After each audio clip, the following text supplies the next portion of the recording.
Carole King's new memoir, Natural Woman, is a candid and deeply personal story. She's here in Studio 57. First of all, good morning. Yeah. Good morning. When you hear this, don't you want to sing? It brings back so many memories for me. Do I want to sing? Listen, before we get started, Carole, I have to show you.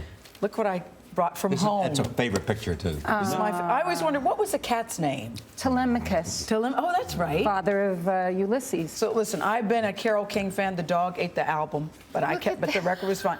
I've been a fan of yours for a very, very, very long time. So you're right, Charlie. Want to sing every time I see you. I was just watching you while they were running that. You know, I feel the earth. And we knew the words, Carole. Did you know? We knew the words. And you know, there's this, I think the image of the Carole King legendary demos. I write about the demos I made back in the day for the artist, you know, like a blueprint. Yes. And there's going to be an album out in a couple of weeks called The Legendary Demos, which are some of those demos.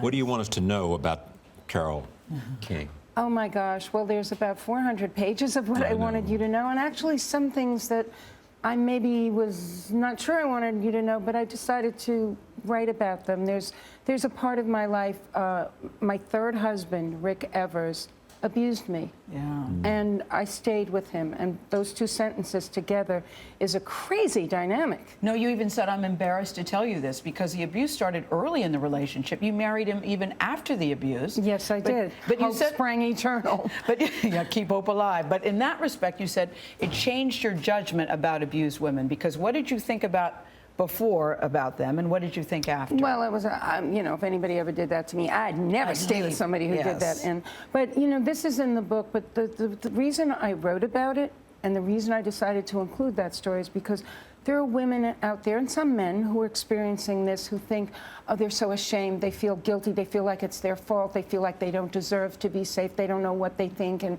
I'm like, yeah, I know, it happened to me. And if it could happen to Carole King, who had financial independence and success and all these things, I wanted people to know that, you know, it's not your fault. Yeah. And there's a little box in the book that says, if this is happening to you, get in touch with, and so on. But we talk about Carole King, though. I did not know. Number one, you were a teenage mom. You have 4 children, but you had your children very early. But here you are, this teenager, where you go to Atlantic Records and say, I want somebody to listen to my tape. You take a train there and you say, I'm here, I'm Carole King. I want some. You weren't Carole King at the time. I want somebody. That was Carole Klein at the time. Carole Klein. I want somebody to listen to my music. Where did that come from? It came from being brought up by parents who never made me think I couldn't do anything because I was a girl or for any other reason. It was like, yeah, whatever you want to do, we'll help you, we'll support you. My dad, who was a firefighter, which they then called firemen, had a badge, and he could go anywhere, and he got me in to see Alan Freed, the legendary disc jockey. And Alan gave me advice, just call up and go and see record companies. And I thought, well, why not?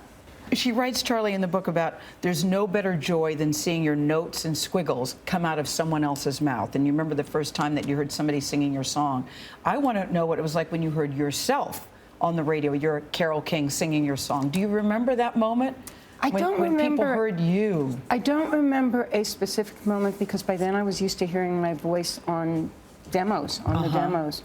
But I do remember growing up, I used to hate the sound of my voice, and I would take singing lessons, and they'd say, your voice is too hoarse, you have to do more exercises. And this is the voice that became famous, still astonishes me. But for James Taylor, what would have happened to? Well, but for James Taylor, I probably wouldn't have been a performer. I was shy about performing. He got you to do it. He did. There's a whole story about that in the book, and in detail, taking through a song and how insecure I felt at the beginning of the song, and then I felt that shift when the audience was with me. And he set it up that way. He introduced me, he said, she wrote all your favorite songs, and he really gave me such a gift. You tell a great story about in high school, you wanted to be popular and you wanted to be liked, and you felt neither. So she's at a show, Charlie, and some people come backstage who went to your high school and said, we always liked you. We thought you were so great. You were so popular.